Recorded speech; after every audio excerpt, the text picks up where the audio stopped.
Go ahead and mourn the life that you thought that you wanted for yourself, the idea of the life that you had for yourself. Shut everything down and create a new one. I don't know why I'm coming on here telling you this, but I feel it in my spirit that somebody needs to understand that the life that you thought that you wanted, you will not have. And that is okay. I'm not saying the things in life that you want, you won't have, but sometimes we get this idea of the type of person that we want to be, the kind of job that we want to have, the kind of car that we want to drive. And not that those things can't happen or that you cannot have those particular things, but you have to recognize the season of life that you're in. You literally have to shut down all of the noise. You have to close out everything. You have to sit before God. You have to ask him what it is that he desires for you to have. I talked about this in one of my other videos about how God will give you the desires of our heart. And a lot of times that scripture is taken out of context because we don't even know what it is that God has for us until we sit down with him and we have that conversation and we ask him to give us the things that he wants us to desire.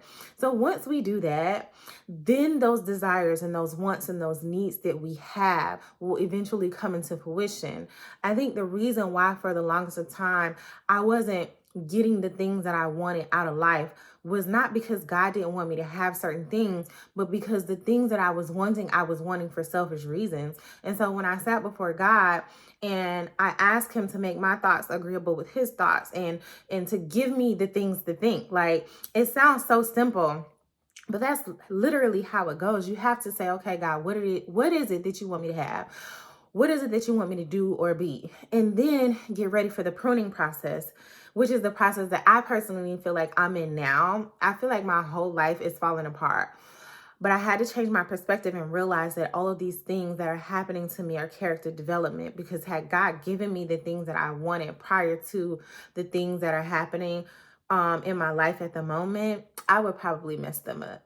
Truth be told, if God gives us the desires of our hearts, we would mess them up if we're not ready. So, like, a lot of times when we go through things, instead of looking at it as, oh my gosh, my world is falling apart, everything is going wrong, look at it as God is developing me and preparing me for what he has for me in the future.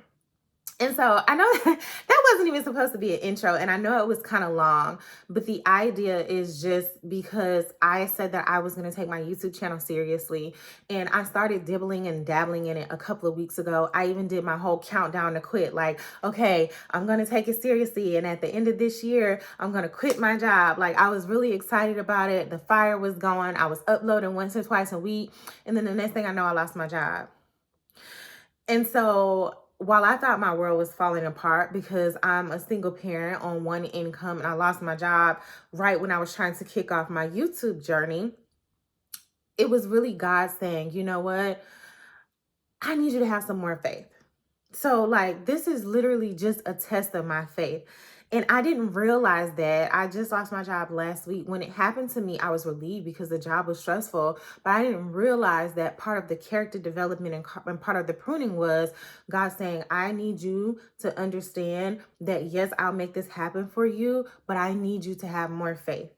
I need you to have more faith in me than you do in your job. And if truth be told, a lot of us were like me, I knew I was getting a paycheck every week. So I was really lax about getting on here and doing my videos. And it's like, if I did it, I did it. If not, it's no big deal. Just kind of dibbling and dabbling in it. And it's like, whoa, now I don't have a choice because I have the time, right? And this is something that I said that I wanted to do. So I have to treat this like a business. I have to show up for myself. I have to show up every single day. And in showing up for myself, it helps me because I'm showing up for other people. It helps me because I'm showing up for God and I'm doing the things that he has called me to do.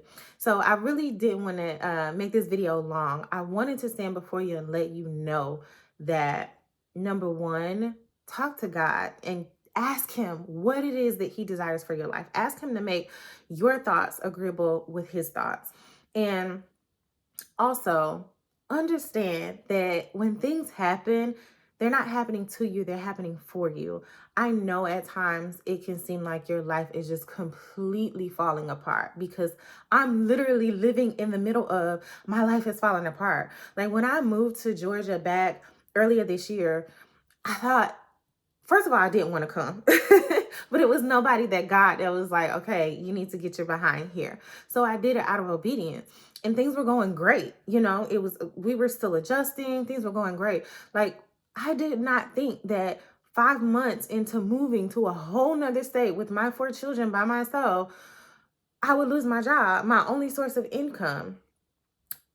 But it's part of the pruning process. It's a part of the character development. It's a part of growing in faith and glowing in God and understanding that He's going to provide all of my needs.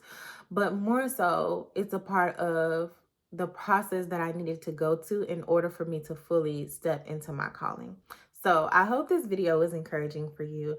Drop me some comments below and let me know if you decided to hop off of the 9-to-5 hustle and grind. Mine really wasn't a decision, but here we are.